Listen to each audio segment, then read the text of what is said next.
They say art imitates life. I'm about to believe it. So I creatively write. See, I'ma tell you like it sure enough is.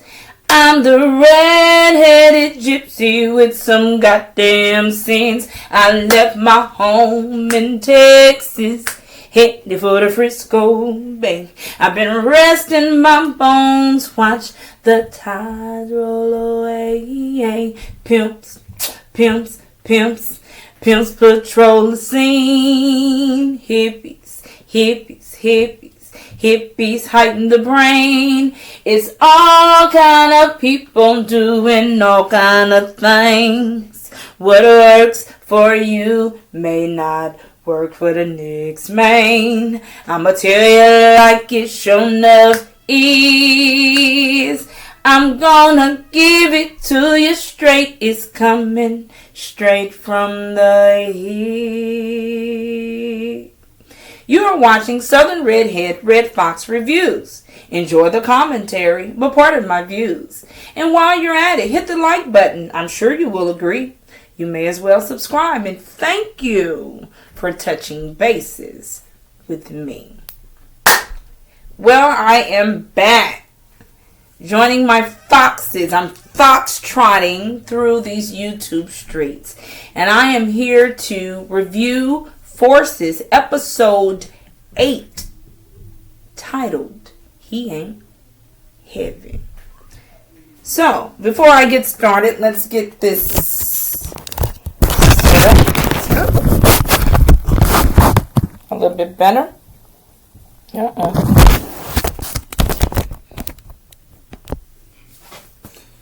I think that's okay. Let's review the... Okay.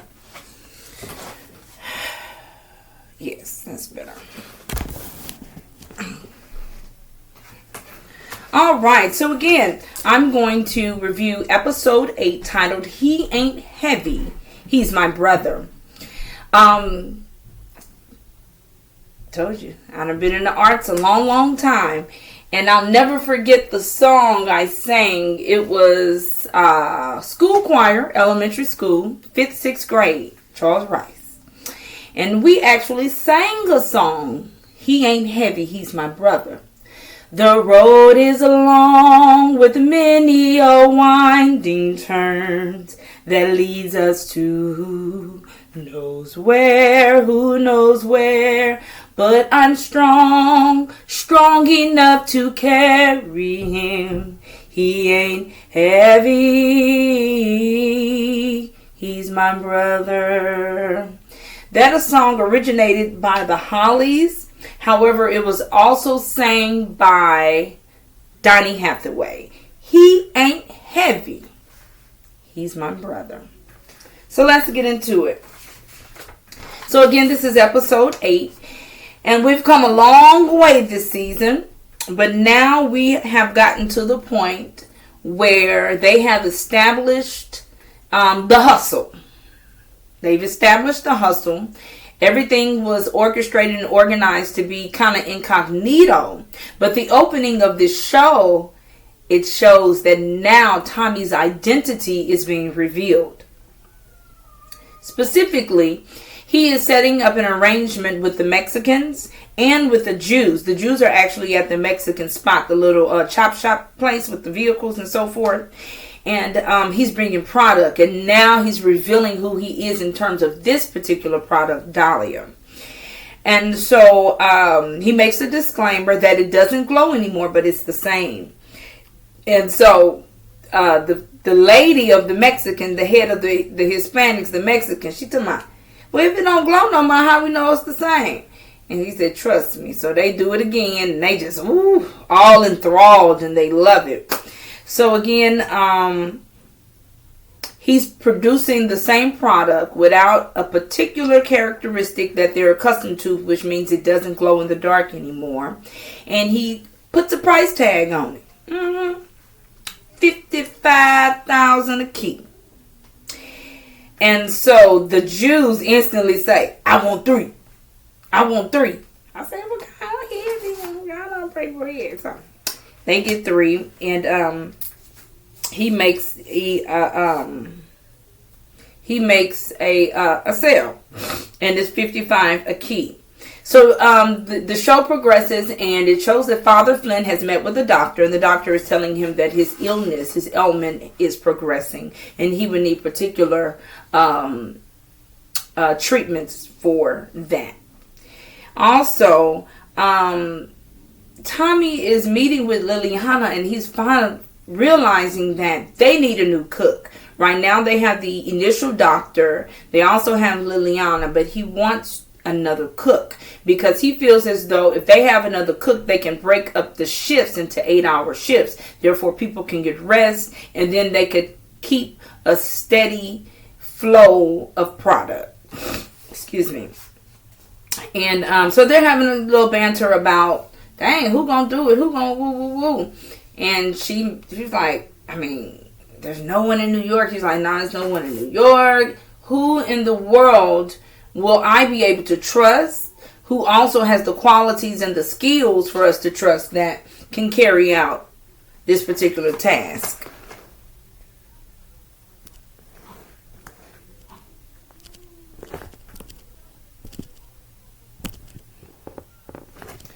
So, also, so moving along, Tommy needs help. Tommy is helping JP in the house, Miriam's house, which is the grandmother who's now in the convalescent home. And he's observing him. He's observing his handyman skills, how he's maneuvering with his hands. And JP, he commences to discuss that he's just hard pressed for money. He needs somebody to make a way out of no way at this point.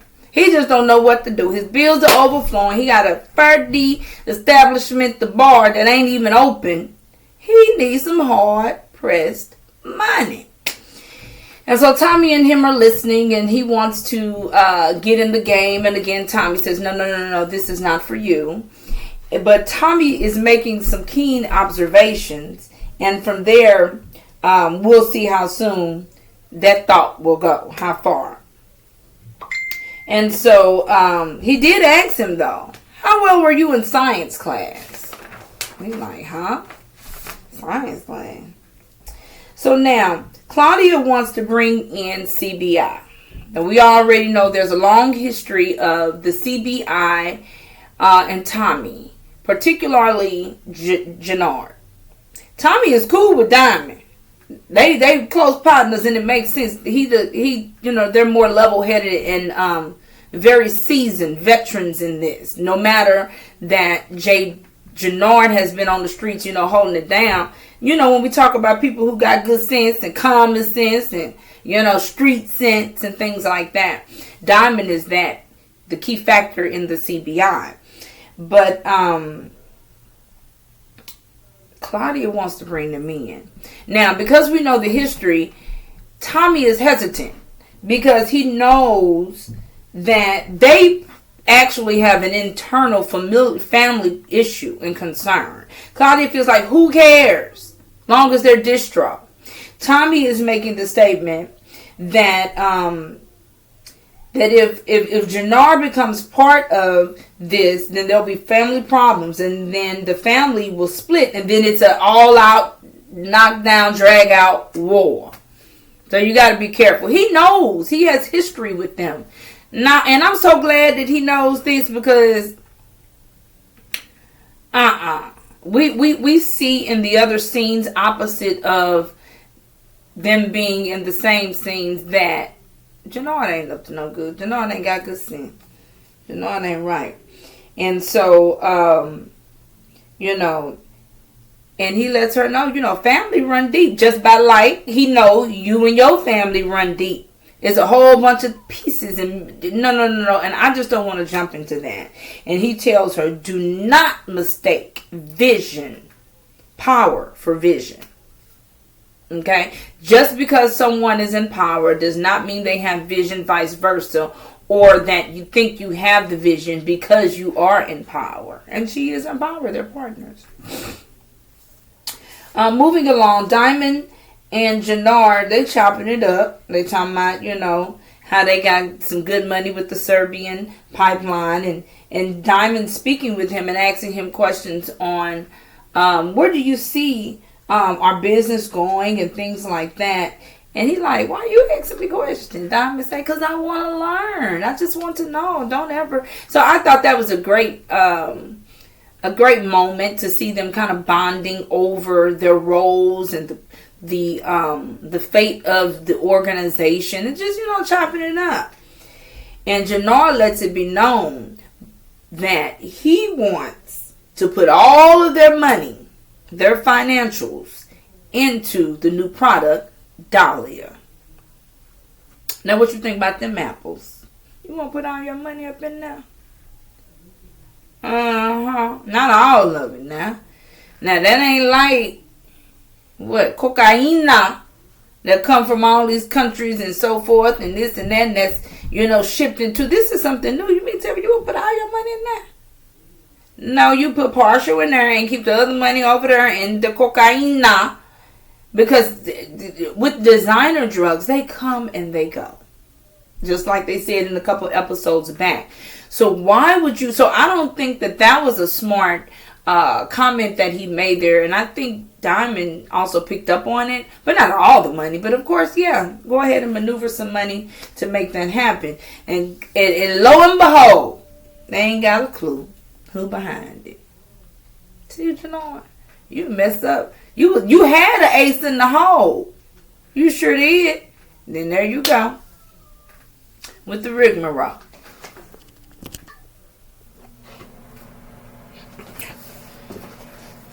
So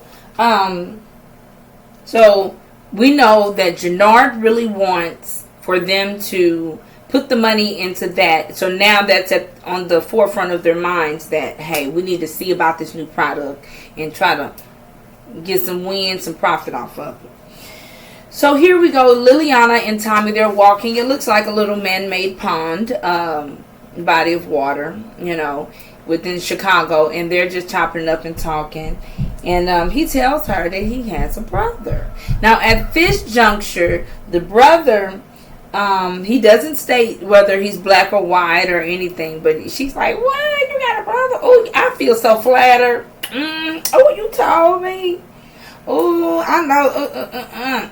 And then he like, hold on. And I'm going to tell you something he always do with Liliana. He always keeps stressing like, don't be liking me or thinking or getting too giddy about the things that we discuss or whatever. She stresses. I don't do white boys. But I like that. And I always like to see how she responds. And she keeps it consistent. And he is very consistent, which is interesting. But I can imagine having a partner that's a female. Tommy don't screw the lines. And he has a history with these females on the original Power. That he got to make sure we're not finna know it all. It messes up everything. So we're not finna go through all that. Because she lets it be known. I don't mess with white boys. But anyway, he informs her that he does have a brother and then he will work in the lab and that I can't trust anyone but you. And you and I will be the only ones who knows that he's his brother.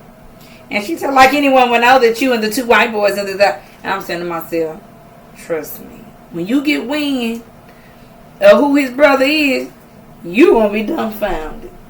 Just floored. So, that was really funny. So here we have Officer Bennigan. Officer Bennigan is exiting the police station, and he's met by another officer, 5-0. And he like, for some way or another, he didn't caught wind himself, Officer Bennigan, doing work for the Flynn family and getting paid. So he's trying to blackmail him to telling him that you need to pay me. To keep me quiet and woo. And I'm like, golly. That messes up the Flynn family's business. Where we want everyone to stay low key and under the radar. Now we got somebody who knows this.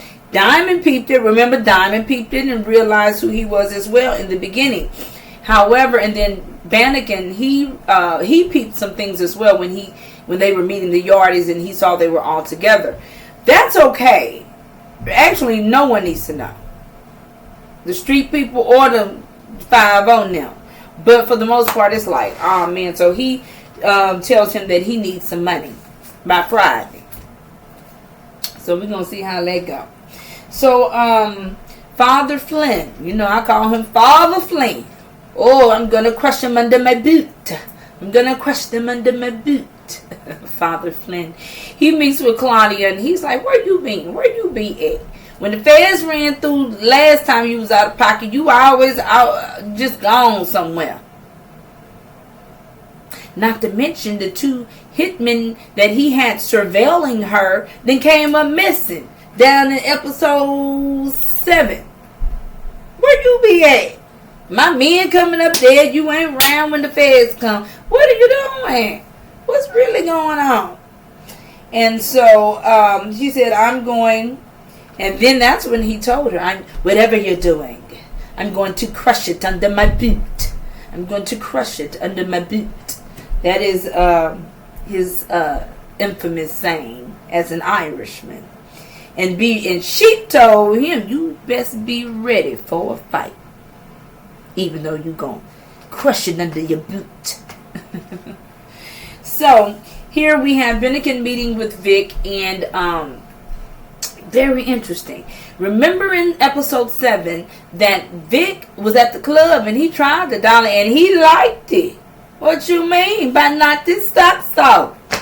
So he meets with Bennigan and gives him some money and he say, hey man, what's going on? I need some information on this dolly. I need to know who's running it. And Bennigan tells him, they picked up a few people, but no one knows where they got it from. So this is interesting. When they pick up the little young bucks and they get called in with the officers, if they start talking, then that's a lead. They can lead and lead and lead. But anyway, they are not talking, but Bennigan tells him, but I'm not even in no department that deals with the drugs. Okay? So that's kind of hard for me to find out anyway, but he didn't have knowledge that it is a new drug out there. Couple people have been picked up, but no one knows where it's coming from. And Vic says, hey, but I need information. Because he won't in. He won't in, Vic. Jannard won't in. Diamond skeptical. And Tommy got the weight. And Claudia. So here we have Jannard is talking with his partner, Blackston from New Orleans. They done called up. So now that Elijah, is gone to meet his maker, Blackston is down. So that's Jannard's side piece homie, partner. He came back from Louisiana. He telling me, we got to find out what is. He calls Dolly a black magic. We got to get some of that black magic. I got 20 bands on you. If you can find out who got that work. He said, right on, brother. Right on. So we got that out in the universe. They're trying to figure out who and how can I get this product. And so from there, Father Flynn acts and speaks with Vic. And he wants to let Vic know, I need you to spy on your sister. Find out what she's doing. And then, of course, he brings up the fact, but Dad, why don't you tell her that you're sick? You told me. Why you can't tell her? I told you because I was sick and you finna be the heir to my throne. You need to know, but I'm not telling your sister. But anyway, so Vic is like, he's not finna do all that. And so in this particular episode, Grandma Miriam, Grandma, Madeira, she done passed away. Yeah, she passes. And so that was the, but her passing is okay in terms of things moving along because the bonds and the meetings and the acquaintances that needed to happen have happened, and Tommy met his brother and so forth like that. So she does pass away. So here we are. Claudia's in the lab with the doctor, and they are talking. They was, well, I guess you could say amicable banter, and she was asking her about that scar. She said, "I've been slashed, beaten, bruised, burned, suffocated." broken bones. She said, oh, you're lucky. She said, no, ma'am. In this life, ain't nobody lucky. We don't roll off of luck. It is what it is. Ain't no luck. So, when it comes to people in the street, ain't nobody worried about no luck. She say, luck does not have life in the hustle life. It's null and void. You just maneuvering, halfway waiting on your day number and time. So your number called. And hopefully you can escape from it being called while you're hustling. They don't believe in all that luck business.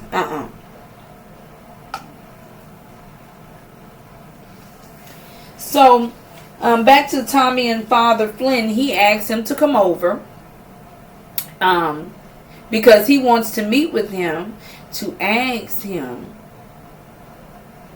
to do something for him. And initially he basically says to join the family.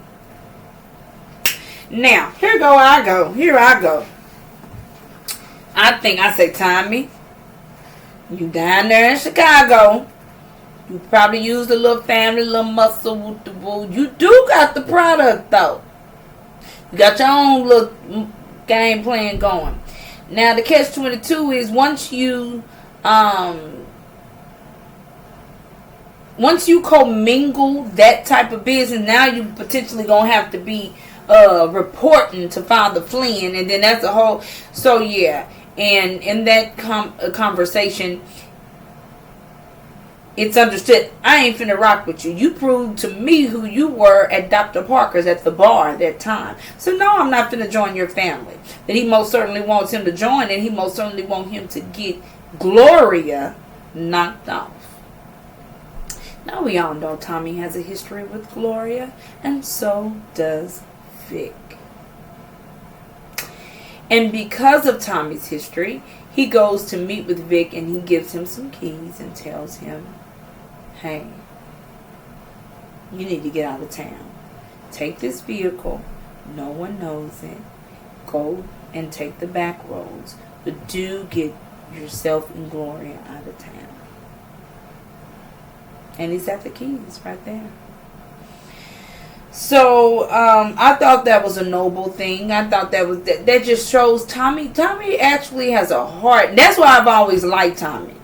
Even from, I've always liked Tommy, and he's a rider. And so, but he was like, you need to do this. Your father got me, woo-woo, but I'm telling you. No, I think at that instant, he didn't share why I'm doing this, in terms that your father is the one that put me up on it. Maybe he did, but he definitely left the keys and told him, so he was giving him a heads up, and I thought that was a pretty good gesture. Moving along, Father Flynn observes Gloria, and so the reason why he wants him to do the job is because he peeped when he came in, when Jannard and Diamond and Tommy walked in that time when they was trying to see if they could potentially do business. CBI, Tommy, and the Flynn family, and in the bar. Gloria was behind the bar. He said, I peeped you. Her heart just nearly almost just dropped to the floor when she saw two of her loves, Vic and you. I peeped it. Sometimes you just can't hide those feelings, There's something about the eyes. There's something about the expression. He knew it. He knew that Gloria been messing with Tommy. And he says, Gloria, and Tommy said, Gloria is not the problem. You are. You so worried, worried about Gloria. You need to be worried about yourself. Because truth be told, you got two kids, a male and a female. The female trying to get her own hustle on. Your boy be riding with me on the cool, and me and him cool. Chill out off of Gloria and all that. But here we go again. Tommy is from New York, where they intermingle and commingle with other races. They don't see those things. But because this is an Irish family, they want to keep everything Irish. Okay? So Gloria doesn't fit the mold. So Claudia visits the barbershop. Despite the fact that when Tommy and Claudia spoke, Tommy told her, we're not going to add them into nothing. She gone over there anyway. Now luckily it was just Diamond. Hallelujah. Praise God. Hallelujah. On high. Ooh, Lord, he's a way maker. Let me tell you. Because if Jannar would have been up in there, it would have been all she wrote. It would have been all she wrote. But he was not there. That's all I'm saying. Diamond was there. And Diamond knew, because I met with your father before, and he does not want to do business with me. Therefore, I know you're going behind your father and your family's back. No. When you do stuff like that, it go bad. That like what he need to be telling his brother. That like what Claudia need to be knowing too. When you go against the family to do your own thing, it never goes well. So he says he doesn't want to do business. They didn't speak about the product. But that was some closure to that conversation. And she exit the barbershop. And in lieu of that, he says, what is it? Is it Dahlia? She was at the threshold of the door, going out. Is it Dahlia? She didn't answer. Said to myself, Diamond, that was Dahlia, all right. But I'm so glad they didn't get that. I'm so glad. I need Diamond to deal with Tommy if he gonna deal with it and deal with it low key. We don't need Y'all need to, no ma'am, no sir. We ain't gonna do that. No pause. So, in continuation, Diamond meets with the old girl that he met. Come to find out, I can imagine, we got cell phone now. We can look up folks, we find folks, everything. So they're talking, and he's letting her know, I know who you are. You are a journalist, and this, and that. And he's just like, man, I had like a little feeling for you. And all I could think about, that's his first piece of, what we gonna call it? Candy shop. That's his first little piece of candy shop since he been off lock. Come to find out the candy shop is a journalist. So he feels like, are you like, did you let me in the candy store to shop around? To use me in the end? And so he brings that to her attention, and she says, listen, when I was at the diner, I was there honestly to meet someone else who was going to report on some things. He said, who? And guess who she said? Elijah Linden. Now, we all know Elijah passed when they did that big Serbian war at the warehouse and things like that. Elijah passed. That's why Blackston's back. Why Blackston's in town and Jannar's new partner.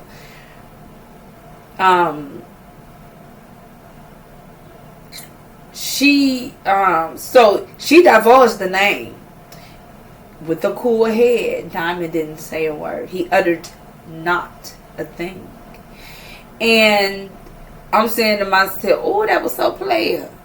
He didn't even say, yeah, he dead. That actual day he died. He passed.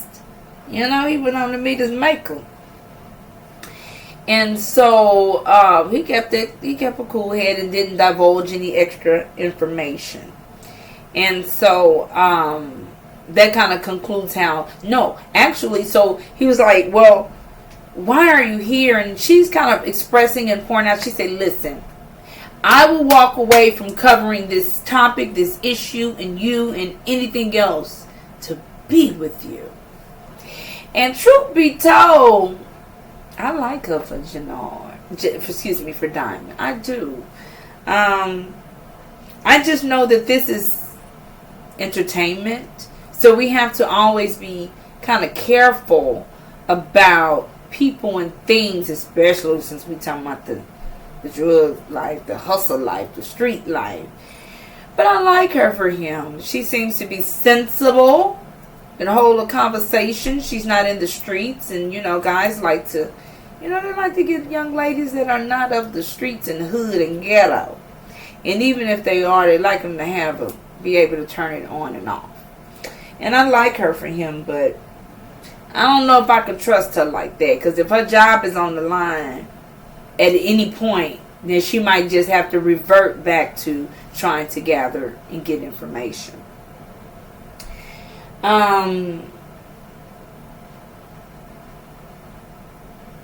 So Tommy and Claudia, they meet again. So Tommy is trying to, drop off some paper, duffel bags, And it's then that Claudia states that she no longer wants to be in the shadows. She feeling herself. And I ain't mad at her. She got a pride. This is Claudia's whole thing. Old girl that passed away at the hands of Claudia. Had the product. She woo. So now she got it. They the mastermind. Then she had the doctor. And she utilizing Tommy. So this is her thing, and she feels some strong esteem, some self-esteem from this. So she like, shoot, I don't want to be in the shadows no more. And woo. And then he says to her, well, what do you propose? He said, listen, we're partners. He said, listen, I'll do the clubs and you do the streets. Now, instantly, I said, that made so much sense. That was so much sense. Listen, if Tommy is from New York and they're both in Chicago, Tommy really don't know that street stuff get deep. Yeah, let Claudia have them streets. Let her deal with all that street stuff, because in the end, she would have the army, which would, at some point, it may intersect with her Irish family if it comes out, and then she can pull a couple strings and get some soldiers, But the streets would be better. And then Tommy said, I'll take the clubs. Smart. Tommy, I'm telling you, I've been on Tommy since the other show. I love Tommy, and he's a redhead. I just love that. And he was in my town last night, and I started to go. He was at a little club here. But Tommy, when he said that, I said to myself, that was right on time. Don't nobody want to be bothered with all these rival crews and these gangs and this and that. Yeah, you would take the streets, and I'll do the clubs. When you do the clubs, that's a whole different movement. Get you a couple people, work the little clubs, woo, very incognito, da. You ain't even got to be maneuvering with no weight, So, and so she just doesn't want to be in the shadows anymore. She wants to be a boss lady. Okay? The female boss. The queen boss. The femme boss. Okay? So, she lets him know, my father will try everything to take this away from me. Everything. Tommy saying, listen, this whole situation we got going on is part of mine. And I ain't going to let nobody take it away. Not even your father. Now, you put that in your pipe and smoke it. I ain't finna let your father, nobody else take this away.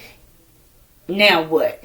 So when he made that statement, he was also assuring that she understands, hey, he gonna be down with the cause. He feel where I'm coming from. This is ours. Don't be doing woo. So I thought that was great that that he kind of put emphasis on the fact that even if it has to be down to your daddy, your paw, ain't nobody gonna take this away from me. That part. So, so he's maneuvering through town, and guess who's following him? D-Mac. I like old D-Mac. I do. Oh, little old D-Mac. I'm going to tell you how I first knew I liked D-Mac, and I had a heart for D-Mac. when I realized that D-Mac was going to shoot up his daddy, which we know is JP's club, right? But he would never injure a person. And while he and his partner rode through and they were shooting up, he was always kind of hesitant on the things that he would do as it relates to the place. So I like that. And it was something else he did that I liked about him.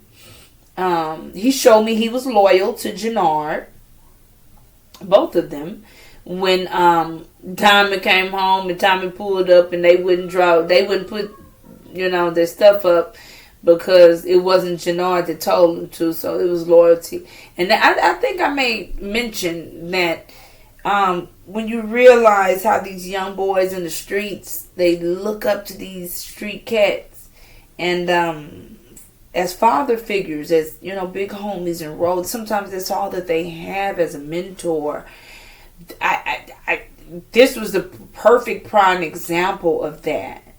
And here we go again. He retracted. He pulled back from the offer to spy on Tommy, because when he did, he saw Tommy talking to his daddy when he was looking in the window, and the way they was talking, it sounded like some ooey gooey stuff, because JP is gay, but it just sounded like that for the sake of entertainment, but that wasn't what it was.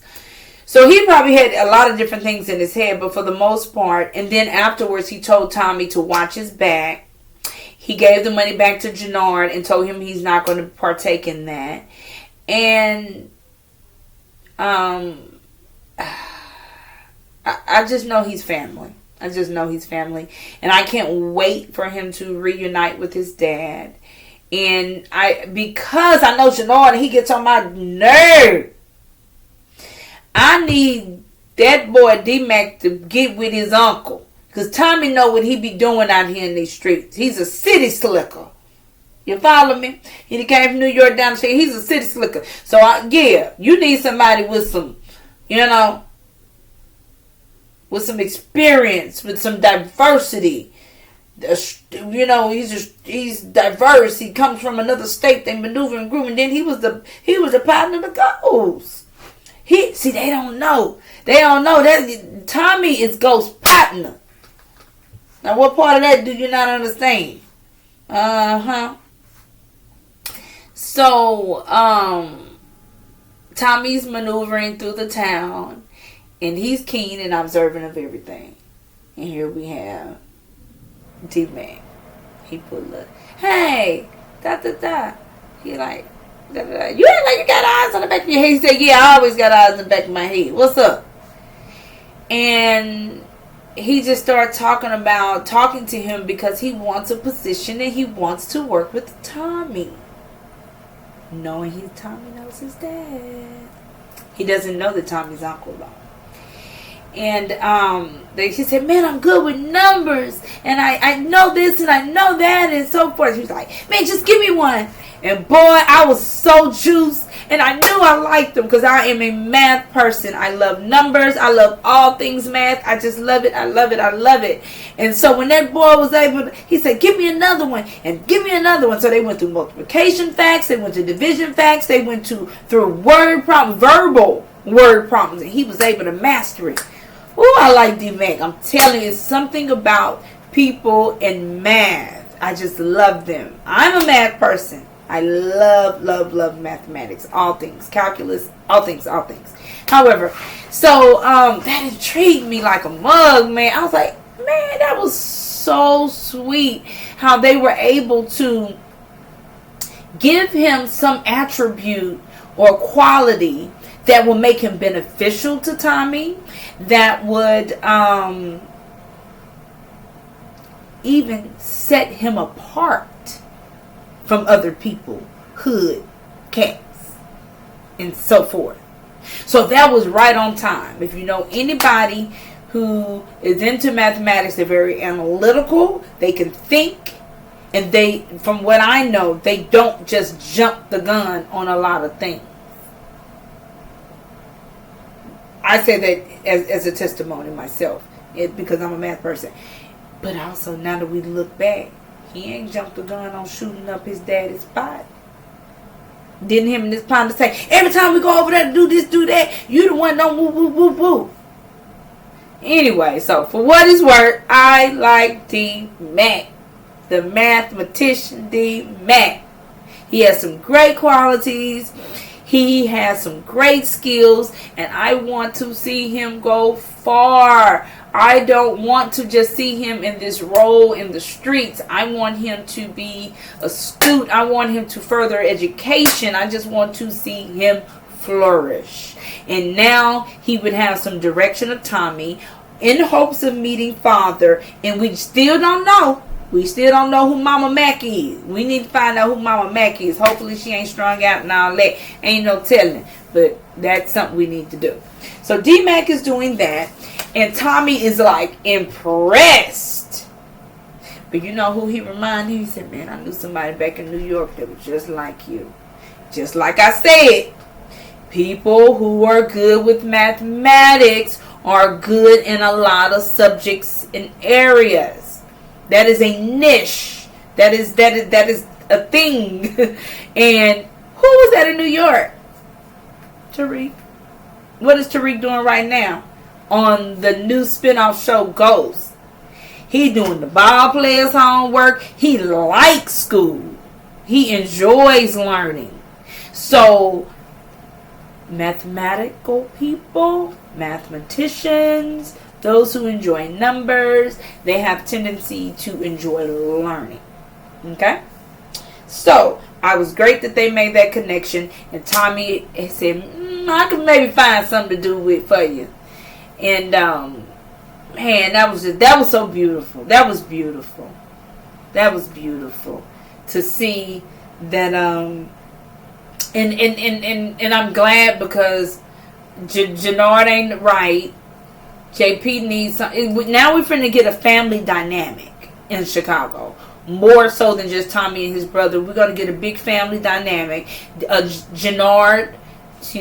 JP has a father that's alive, and we've yet to meet JP's entire family, and we've yet to meet D-Mac's mama side. So this is gonna be a good thing. Oh, I'm excited about that. I just loved it. So he's 100% proven himself, and Tommy is impressed. Now, ooh Lord, this was so funny. Oh, I was sitting back like, child. Ooh, Lord. Tommy then brings JP to meet Liliana at the firehouse. You know, that's where they stay at. So that he can work in the capacity of the lab. So he can mix in. So that would be the third cook. Child, Liliana crack. Oh, I like Liliana's humor. And I like Tommy's humor. They are a mess. So Liliana and JP over there talking about, oh, I heard you was good with your hands. So she play the tuba. She be like, no, the sax. And they're talking and all giggly eyed and so forth. I'm saying to myself, ooh, I want to get you some of that. Get some of that femininity. Yes, get you some of that femininity. And that may be a good look if that might be a good look, because D-Mac, if they are dating and together, D-Mac might respect his dad a little more if he sees that my dad is with a woman. I don't even know. We don't know if he knows that he was gay. We don't know that. But so they over there all giggly eyed and all that, and there go Tommy. Ooh, y'all need to stop. He trying to break it up. He trying to break all that up. Some gonna have to give. And and so pretty much JP is under the tutelage of Liliana and learning how to cook, and they're beginning with mixing and making sure. And Tommy lets him know, listen, you're only going to be in the lab. You're only going to be here. It's very incognito from the streets. And then she states, and inside, everything is legal. Great takeaway. Everything is legal with the substances. Am I stating that right? I try to get things correct. Substances, chemicals. Okay. All of the chemicals that are independent of each other. Did you catch that? All of the chemicals are legal, independent of each other. As long as you got A by itself, B by itself, C by itself, D by itself. When you mixing D with A and D with E and double back and whop it, that makes it illegal. So if they were to get raided and everything is separate, there would be no one who could face any jail time or charges. But as long as someone catch A and D mixed together and woo, then that would be a problem. I caught that. I did catch that part. As long as the chemicals are independent of each other. So here we go. Here go Blackston. Blackston down there with Jannard. Talking about, Jannard talking about, oh man, we got to get our hands on that black magic. We need to get that black magic. You're like, man, I paid 20 bands for that black magic. Well, come to find out, they come back and tell them who got it. Who got it? Who got that black magic? Who on the streets of Chicago got that dahlia that someone knows where it's coming from? Who can we point the finger to in this scenario, this instance, this case? Well, they come back and the word is the Jews. I'm like, oh, thank God. Oh, Lord, I'm about to pass out. I was like, oh, thank God they didn't find out it was Tommy or Claudia. Oh, I'm telling you, I was just floored. I said, oh, okay, that'll work. Let it be the Hasidic Jews. Let it be the Hasidics. Oh, Lord, I hope in my video there's nothing with the guidelines. So hopefully it's the great Hasidic Jews. And they made like some comments about them being pilgrims and so forth. And I'm like, that was funny. So I like the way that they add a little humor into it so that we can kind of be a little entertained. Now Tommy gonna have some little satire and some little sarcasm along the way. But they came back with the information being the Jews and not the pilgrims. And then Jannard get them 10 bands each, divide to 20, 10 each, and tell them, now y'all go catch that train, but down at the University of Chicago and go enroll in a history class. Okay? Because they ain't no pilgrim. Because the blacks are talking about, you know them, they be having on them long black jackets even in the summertime. I was like, child, please. But, that's how it be.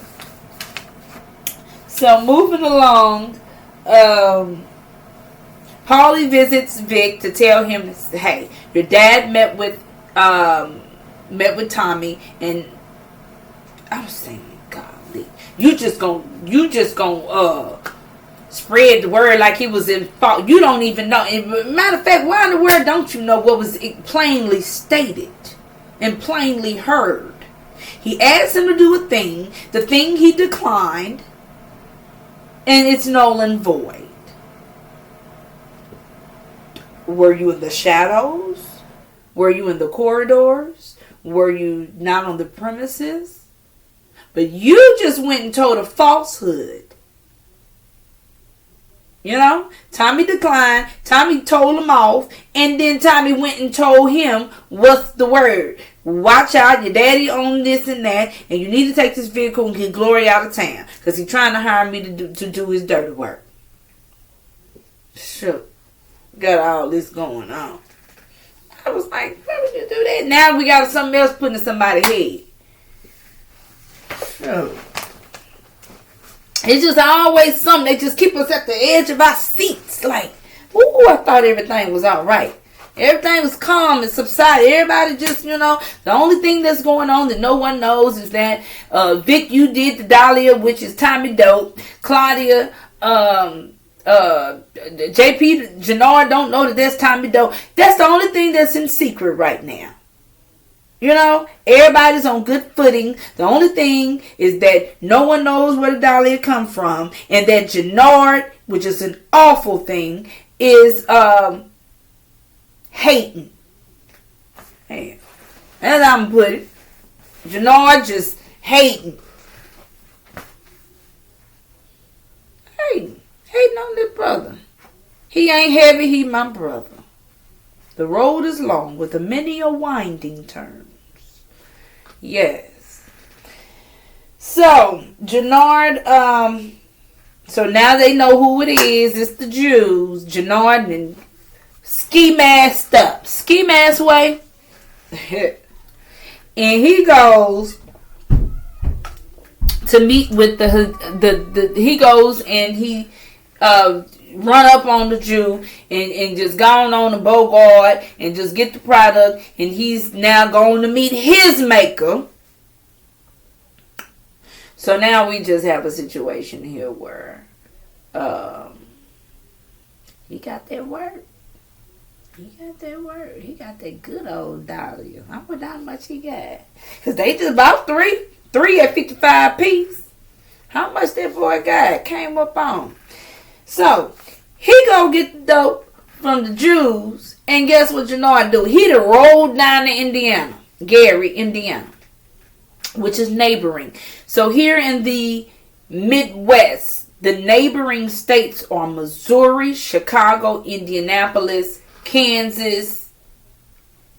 I want to go one more. I want to go Michigan. Great Lakes. Indianapolis, Indiana. I want to go Michigan. So I'm just giving you a cluster of towns. So states neighboring. So in the Midwest, that's neighboring. So they go down to Indiana. They go to Gary, to be exact, which is the home of Michael Jackson. If I'm not mistaken, it's Gary. So they gonna be with the little homie partner, cousin that they didn't even take him down there for. Remember, I'm saying this. Little homie, D-Mac's partner, who was they took to the club, that's his cousin. They done rolled down there. They done got them, baby. They all just, ooh, and they just feeling themselves. Ooh, it's just tingling. Yes. And here go, cuz, his eye go straight. He said, damn, where's he? It's glowing and carrying on with it. No, this time it's not glowing because that property is no longer there, but it's still equivalent.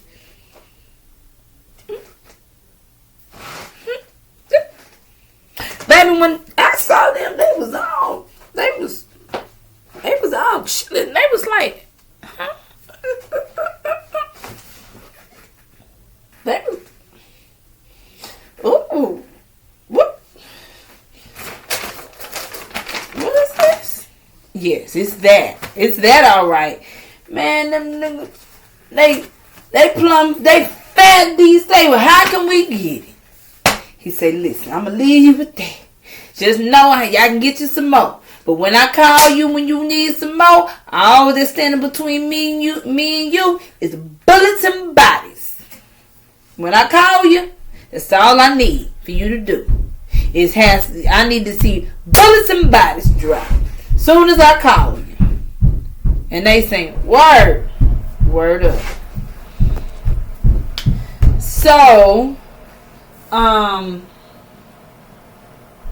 So here we go.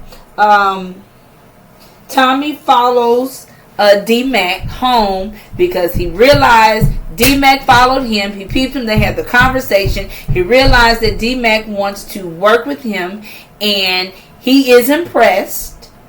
But you notice every time D-Mac go home, he stops. He stops. And he put his peace and he put his money inside of a box. Yes, he does. He puts it inside every time. He does. He puts it inside every time. And then he put that hard green box up under some leaves so that it could be incognito.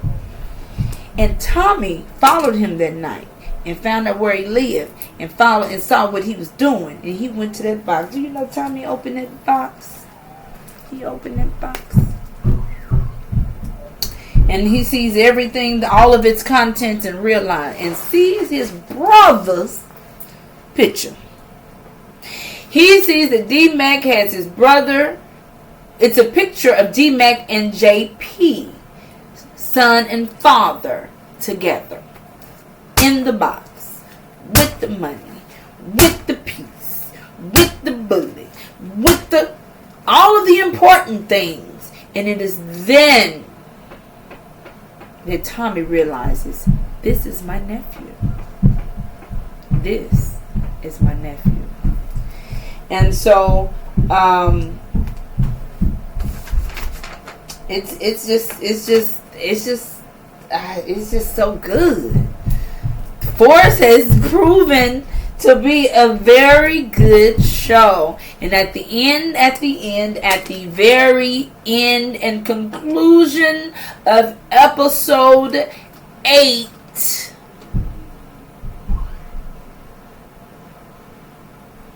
Vic and Gloria are trying to leave from out of town, and they did not. They ain't bit more listen to what Tommy told him to do. Drive the other vehicle backwoods and all the rest. And they get shot up. And Gloria is found deceased. So this episode leaves with a fatality onto Gloria. Tommy tried to tell you. You ain't listening. I'm telling you, I love me some Tommy. Okay? Tommy be looking out for folk. Folk don't want to listen. Folk just that his mama cuts up and carry on. She, especially when she get high, she tell it like it is. Kate a mess. Ooh, Kate is a mess. I want Kate to come to Chicago though. I like so Kate. I do. And so Kate has been informed that her mom has passed. She has been informed of that because JP did call and she hung up. So we'll see how that goes. So this concludes episode 8. He ain't heavy. What do I think this means? He ain't heavy. Because I have some background in a particular song, He Ain't Heavy. The road is long with many a winding turn that leads us to who knows where. Who knows where. He is strong. Strong enough to... Wait a minute. I am strong. Strong enough to carry him. He ain't heavy. He ain't heavy. He's my brother. So... that means as long as you're my brother, ain't no burden too heavy. We got all the crosses to bear. And I think this is significant in the fact that we have now come to know that D-Mac is Tommy's nephew and JP's son. And yes, he ain't heavy, he my brother. So this episode will create a triangle. Father and son and Tommy the uncle. He ain't heavy. He's my brother. Thank you for watching Southern Redhead Redfoxx Reviews. I hope that you enjoy my commentary, but pardon my views. And while you're at it, go ahead and hit the like button. I'm sure you will agree. You may as well subscribe. And thank you for touching bases with me.